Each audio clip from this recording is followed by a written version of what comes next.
Boa noite. Olá, boa noite. Papa Leão XIV recebe comissão para a proteção de menores e reforça combate aos abusos. Presidente da Canção Nova participa do encontro anual de moderadores no Vaticano. Mudanças no Congresso Nacional.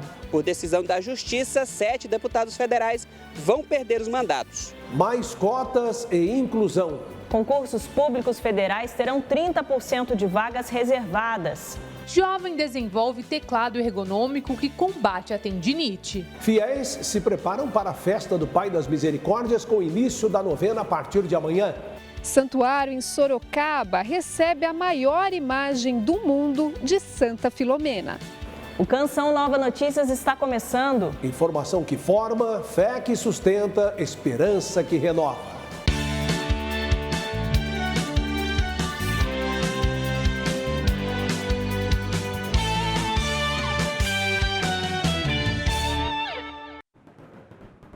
Mais de 200 pessoas estão reunidas no Vaticano para o encontro anual com moderadores, organizado pelo Departamento para os Leigos, a Família e a Vida. Até amanhã, os participantes refletem sobre a virtude da esperança. A Canção Nova também está presente na iniciativa. Participam deste evento 250 representantes das associações internacionais de fiéis, dos movimentos eclesiais e das novas comunidades. No encontro deste ano jubilar, refletem a esperança vivida e anunciada, dom do jubileu para as agregações eclesiais. Nós temos esse tema que é a esperança vivida e anunciada. E as novas comunidades, as associações e os movimentos têm essa missão. A missão de anunciar a esperança, de demonstrar e testemunhar que a esperança ela pode mudar vidas e pode mudar também a sociedade. Mais cedo eu conversei com o presidente da comunidade Canção Nova, Padre Wagner Ferreira, que participa. Ele e outros representantes de comunidades nos trazem detalhes do evento. Todos esses movimentos são associações de fiéis que, portanto, respondem ao Dicastério dos Leigos, Família e Vida, justamente porque são associações de fiéis de direito pontifício. Por que a participação da Canção Nova neste evento? Olha, pela graça de Deus, pelo empenho do nosso pai fundador, Padre Jonas Abib, nós, a Canção Nova, conseguimos a graça do reconhecimento pontifício. A igreja diz, olha, o carisma Canção Nova é um dom do Espírito para onde o povo de Deus está presente, para todo mundo. São dias assim especiais porque a gente encontra com a família alargada dos carismas e movimentos da igreja de todo o mundo. Então é uma expressão muito rica. Eu disse, é um jardim da beleza de cada flor. No dia de ontem a gente refletiu mais sobre os desafios dos movimentos e das novas comunidades nesse tempo em que nós vivemos. E ao mesmo tempo, no dia de hoje, nós podemos trabalhar um pouco toda a dimensão da formação para serem testemunhas da esperança nesse tempo que se chama hoje. De Roma, Danúbia Gleiser para o Canção Nova Notícias.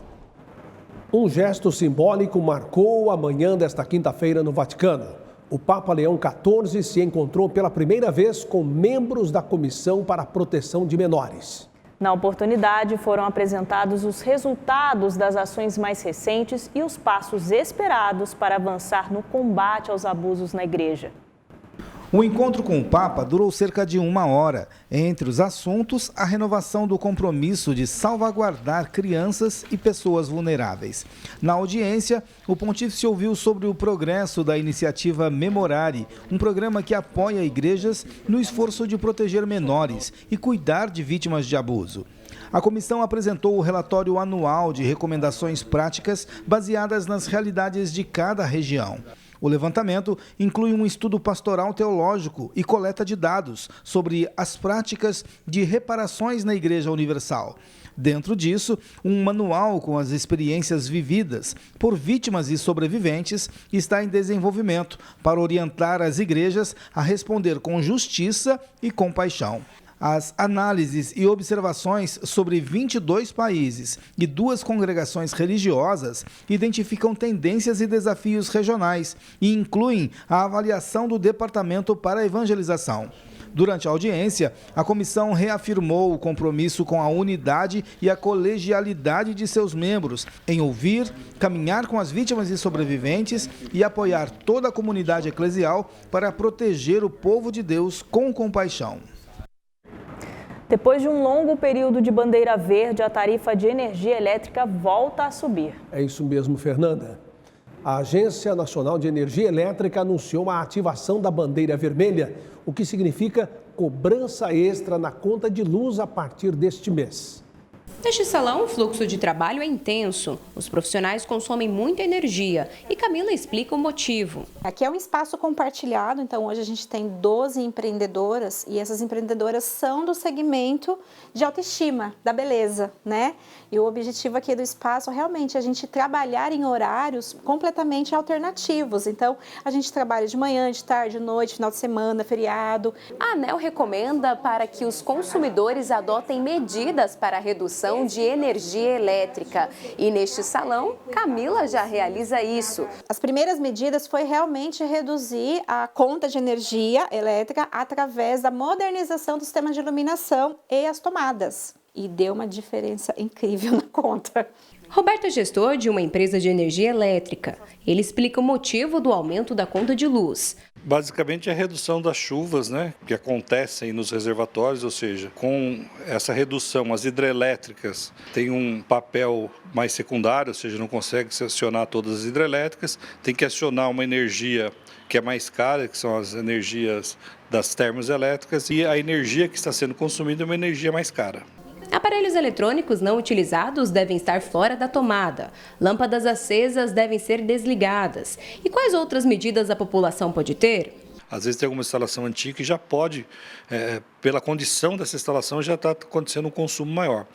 Nesse período, principalmente nesse período que está começando a esfriar e vai ficar mais frio, o grande vilão são os aparelhos resistivos, os aparelhos que esquentam. Por exemplo, o chuveiro, Então, reduzir o tempo de chuveiro. Quando se fala de futuro, Camila ressalta que vai continuar colaborando com o meio ambiente no espaço onde trabalha. Hoje é uma matéria, que isso é mundial. A preocupação realmente e está reduzindo o custo e colaborando de alguma forma com a sustentabilidade, Então, questão de embalagens, reaproveitamento, material de divulgação, ao invés de fazer um para cada uma, faz um conjunto. Então, isso vai sendo realmente aperfeiçoado.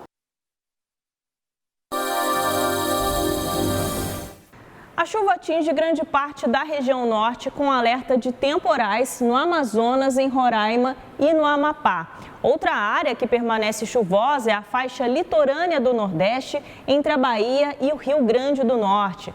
Destaque também para o sul do país, que terá chuva principalmente no estado paranaense. Já no Sudeste e Centro-Oeste, predomínio de sol e pancadas isoladas nesta faixa verde entre o estado de São Paulo e o sul do Mato Grosso do Sul. Antes de encerrar, a gente traz duas informações sobre o clima de amanhã. O Nordeste pode ter umidade relativa do ar mais baixa nos horários mais quentes do dia nesta área, em amarelo, entre a Bahia, Piauí e o Maranhão. Aqui, por exemplo, a gente já vê uma porcentagem de 35%, que é considerada alarmante. Outro detalhe é sobre a faixa sul do estado gaúcho, onde o dia deve começar gelado e com possibilidade de geada. Em Bagé, na campanha gaúcha, olha só, os termômetros variam entre 15 e 7 graus nesta sexta-feira. Saúde e inovação tecnológica, uma combinação que pode contribuir para o bem-estar de muita gente. A iniciativa é de um estudante universitário de Minas Gerais que já conhece os benefícios desta novidade. O uso constante por longos períodos do computador faz parte da rotina de Kael, estudante do curso de Ciência da Computação na Universidade Federal de Minas Gerais. A frequência provocou uma tendinite e isso fez o universitário repensar seus hábitos. Uma preocupação muito grande foi que eu queria ser um programador no futuro. Isso quer dizer que eu ainda teria que usar o teclado muito mais para frente, mas eu teria que fazer isso de forma saudável. Diante do do novo quadro de saúde e a necessidade de usar o computador, Kael começou a procurar uma solução para o problema. Foi aí que nasceu o Kali 42, um teclado ergonômico que combate a tendinite ao promover o conforto na digitação. Se você observar um teclado normal, é que ele tende a alinhar bem com a sua mão direita, ou seja, as teclas formam esse formato aqui, que alinha com o seu braço quando você coloca ele aqui. Porém, com a mão esquerda, você vai perceber que esse alinhamento não existe.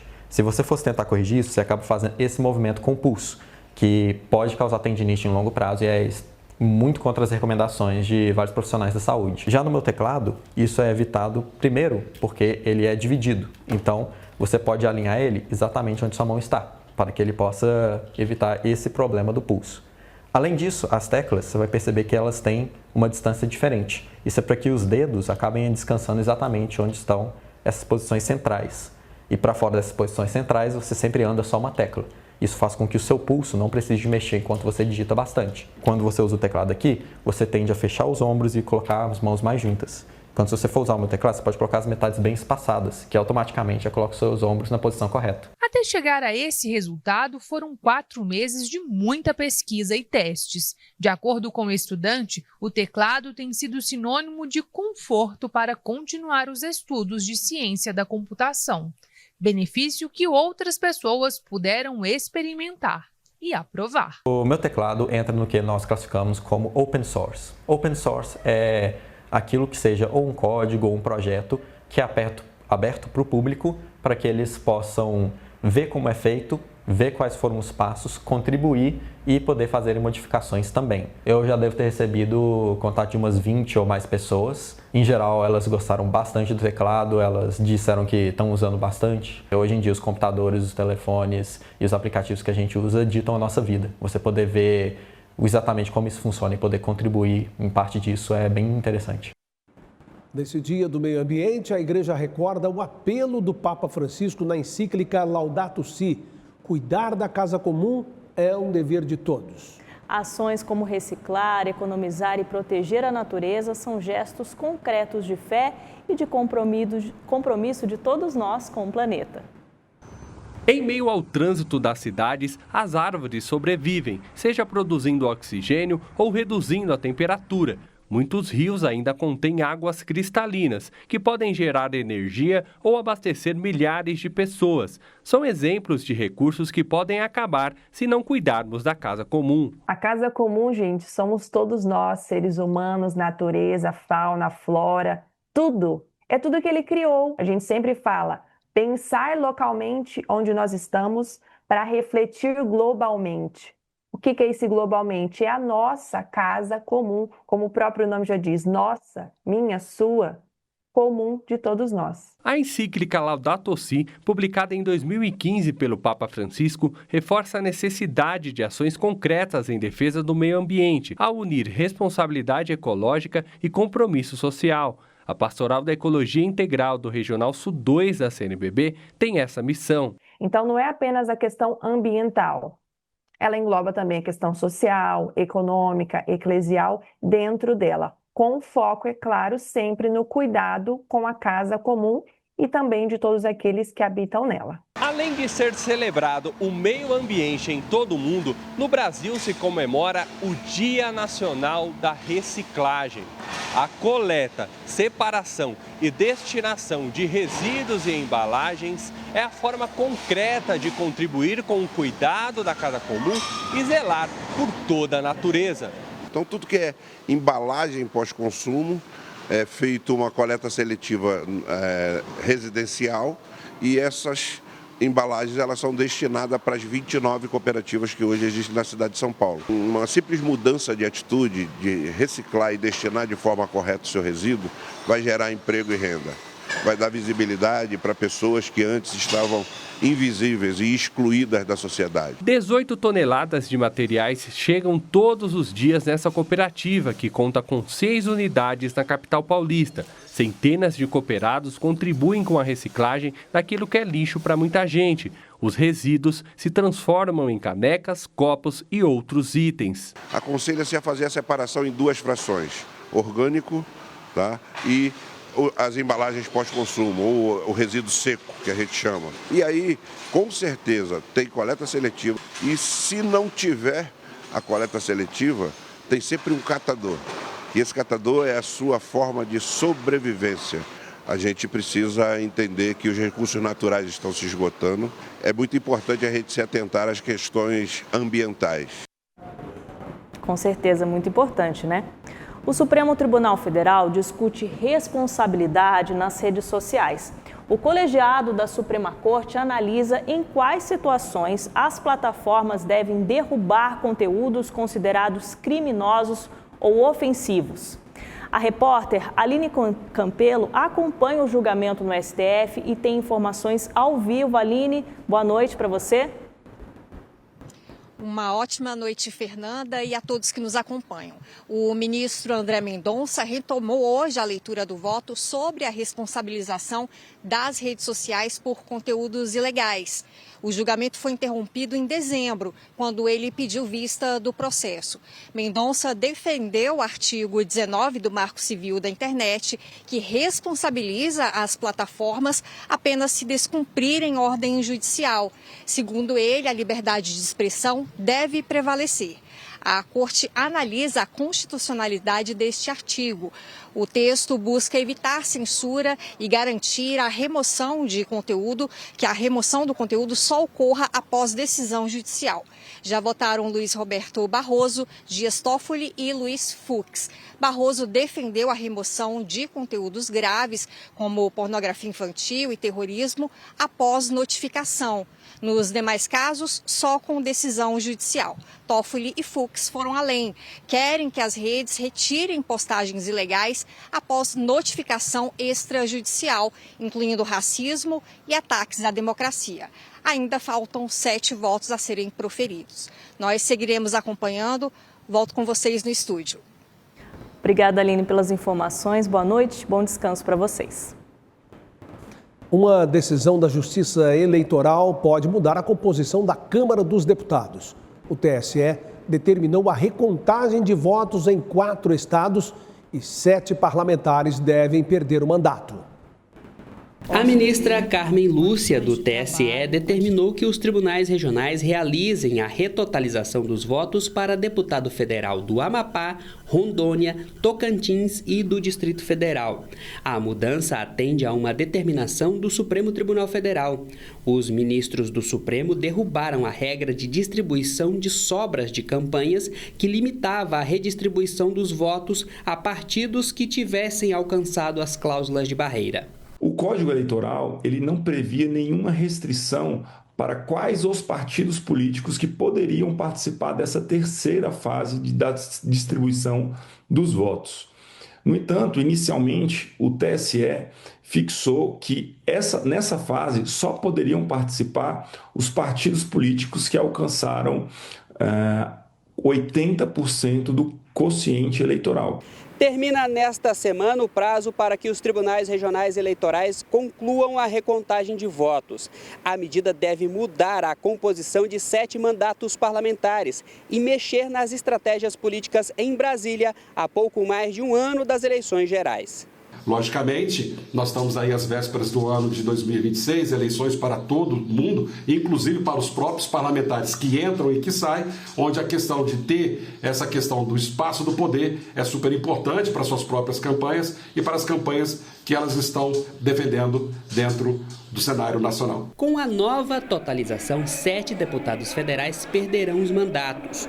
No Amapá, deixam os cargos Sonise Barbosa e Silvia Anhampi, do PL, professora Gorete, do PDT e Augusto Púpio, do MDB. Também perdem as cadeiras Lázaro Botelho, do PP, em Tocantins, Gilvan Máximo, do Republicanos, no Distrito Federal, e Lebrão, do União Brasil, em Rondônia. Com a decisão da Justiça, o ex-governador do Distrito Federal, Rodrigo Hollenberg, será beneficiado. Ele havia disputado uma vaga de deputado federal, mas não conseguiu se eleger pelas regras anteriores de distribuição. Isso vai me permitir assumir a minha cadeira de deputado federal para o qual fui legitimamente eleito pela população do Distrito Federal. Embora essa decisão tenha demorado bastante, eu não medirei esforços para recuperar o tempo perdido. Foi sancionada nesta semana a nova lei que aumenta para 30% a reserva de vagas por cotas raciais nos concursos públicos federais. A nova lei que reserva 30% das vagas em concursos públicos federais para pessoas pretas, pardas, indígenas e quilombolas foi sancionada durante cerimônia no Palácio do Planalto. A medida vale também para processos seletivos temporários realizados por órgãos da administração pública federal direta, autarquias, fundações, empresas públicas e sociedades de economia mista ligadas à União. A legislação substitui a Lei de Cotas de 2014 e estabelece que a política deverá ser revisada a cada 10 anos. Atualmente, mais de 55% da população brasileira se declara preta ou parda. Pela nova regra, candidatos que se autodeclaram negros ou pardos poderão concorrer tanto às vagas reservadas quanto às de ampla concorrência. Os editais deverão detalhar os critérios e procedimentos para verificação da autodeclaração em cada concurso. Terminou hoje em Itaici, no interior de São Paulo, a Assembleia dos Bispos do Regional Sul 1 da Conferência Nacional dos Bispos do Brasil. O encontro reuniu o episcopado do estado de São Paulo para momentos de reflexão e planejamento pastoral. Dentre as sessões, o regional, que integra todo o estado de São Paulo, confirmou sua nova presidência para o biênio 2025-2027, após a transferência do até então presidente da entidade, Dom Júlio Endi Acamini, nomeado arcebispo coadjuntor da Arquidiocese de Belém do Pará. O presidente eleito para o regional foi Dom Moacir Silva, arcebispo de Ribeirão Preto, e o vice-presidente Dom Luiz Carlos Dias, bispo diocesano de São Carlos. Já o bispo auxiliar da região da Brasilândia, da Arquidiocese de São Paulo, Dom Frei Carlos Silva, continua como secretário do regional. Também foram instituídas 2 novas assessorias para o acompanhamento pastoral no estado, as novas comunidades e associações de fiéis, que terá como assessor Dom Cícero Alves de França, bispo auxiliar de São Paulo, e a Ordem das Virgens e Leigas Consagradas, que contará com assessoria do bispo diocesano de São João da Boa Vista, Dom Eugênio Barbosa Martins. E a seleção brasileira joga daqui a pouco contra o Equador. O time quer se reabilitar nas eliminatórias. A partida será no Estádio Monumental, em Guayaquil, na estreia do italiano Carlo Ancelotti como técnico do Brasil. O tempo de salto curto acabou. Agora é hora de acelerar ao máximo. O clima de esperança voltou e com força total. E a chave desse novo tempo tem nome: Carlo Ancelotti. Já mostrou a força que ele tem, o que ele pode fazer dentro do futebol, a inteligência que ele tem.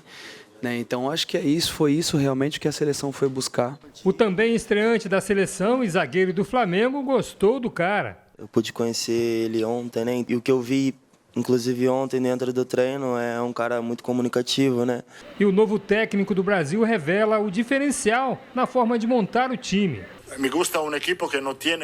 Gosto de um time que não tenha uma identidade clara, no sentido de que não fica claro o que queremos fazer. Temos que defender bem, temos que defender juntos. E lá fora, a esperança também toma conta dos torcedores. O melhor técnico na atualidade é ele hoje, então a expectativa é 1000. Agora com o Ancelotti vai ser diferente, no sentido de colocar o time para jogar, né, cara? A gente precisa do time jogando. Ninguém duvida que esse será um novo tempo para a seleção brasileira. Estamos de volta. Amanhã tem início a novena do Pai das Misericórdias em preparação para a grande festa que movimenta o Santuário da Canção Nova. Um tempo forte de oração, reflexão e confiança na misericórdia de Deus. Nessa sexta-feira é dado início à novena do Pai das Misericórdias. E para ter mais detalhes, eu converso agora com o reitor do santuário, Padre João Gualberto. Padre, obrigada pela participação do senhor aqui conosco. Queria que o senhor começasse falando sobre a temática proposta para este ano, o que vai ser refletido durante esses 9 dias e na festa do Pai das Misericórdias. Olá a todos. Nesta novena que nós vamos fazer ao Pai das Misericórdias, e nós vamos trabalhar o tema da família. tudo que envolve o dia a dia da família, né? Filhos, trabalho e uma série de situações que a família de hoje vive, os vícios e tantas outras coisas mais. Padre, eu queria que o senhor também deixasse uma mensagem final para o pessoal de casa e também para aqueles que talvez ainda estão pensando se vem a Canção Nova ou não para participar desse momento celebrativo. Olha, vive esse momento conosco porque vai ser muito bom rezar com família, em família, ao Pai das Misericórdias. E também os que não puderem vir, né, poderão participar pelos nossos meios de comunicação, pela transmissão da TV, de rádio, tudo. E não vão deixar de participar também. Mas viva conosco esse momento de alegria e de oração ao Pai das Misericórdias. Tá certo, Padre. Obrigada pela participação do senhor conosco. Então, a novena começa nessa sexta-feira e vai até o dia 14 de junho. E no dia 15 é celebrada, então, a grande festa ao Pai das Misericórdias. De Cachoeira Paulista, Carla Zanon, para o Canção Nova Notícias. E bom, essa preparação para a festa do Pai das Misericórdias, né? Fazer uma novena é caminhar lado a lado com o sagrado. É abrir espaço dentro e fora de nós, para que a fé floresça em meio às inquietações. Cada dia é uma fresta por onde entra a luz. Cada prece é um gesto de quem escolhe crer, mesmo quando tudo parece escuro. E no final, a alma já se fez mais inteira. Nesta quinta-feira de adoração na Canção Nova, alcançamos 16% na campanha de junho. Seja evangelizador, doe pelo pix.doação@cançãonova.com. Obrigada por sua fidelidade. Uma imagem em homenagem a Santa Filomena tem chamado a atenção dos devotos de Sorocaba, no interior de São Paulo. A estátua de 4 metros de altura é a maior dedicada à santa. Há 20 anos, o casal José e Rosa de Cássia abriram as portas do salão de sua casa para ver nascer uma nova comunidade, no Jardim Abaeté, em Sorocaba, interior de São Paulo. Foi na Itália que o pároco de São José Operário, Padre Wilson Roberto, conheceu a história de Santa Filomena e, ao regressar, sugeriu que o local recebesse o nome da santa. Daí nós começamos lá em casa, prestava o barracão e a edícula de casa para a igreja, no caso. Foram 7 anos lá.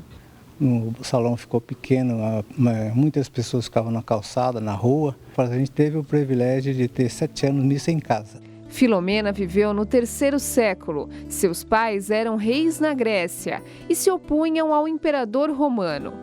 A jovem consagrou sua vida e castidade a Jesus e recusou o pedido de casamento feito por Diocleciano, que, furioso com a recusa e vida cristã da jovem princesa, a torturou de diversas formas.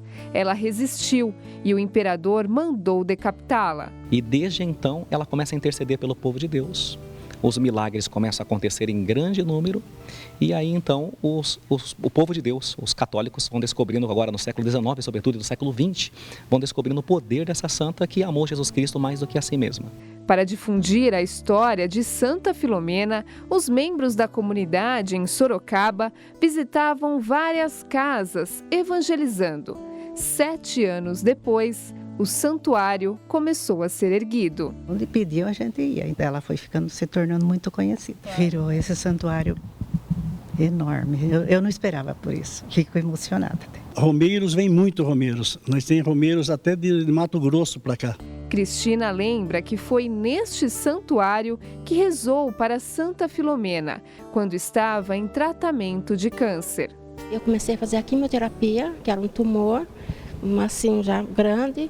E na segunda quimio, o tumor regrediu, sumiu. Aí o médico não entendeu nada, como que é. E eu estava exatamente fazendo a novena Santa Filomena. Em março deste ano, o santuário recebeu uma estátua de Santa Filomena que mede 4 metros de altura. A imagem é a maior do mundo, fruto da doação de um devoto que quis agradecer à santa pelas graças alcançadas. A ideia foi fazer com que essa imagem de Santa Filomena evangelizasse as pessoas, passasse a mensagem de que vale a pena amar Cristo mais do que a própria vida. Olha, Fernanda, aquela reportagem da arte sacra que nós prometemos agora há pouco aqui no telejornal vai ficar para amanhã, viu? Pois é, a gente pede desculpas e já ficamos na expectativa para amanhã. Reveja as reportagens no portal noticias.cançãonova.com ou no YouTube, @Canção Nova Jornalismo. Assista a seguir a transmissão da Santa Missa direto de Brasília. Às 9 tem Escola da Fé e às 10, Além da Notícia, com Ronaldo da Silva. Boa noite, paz para você. Uma ótima noite, até amanhã, se Deus quiser.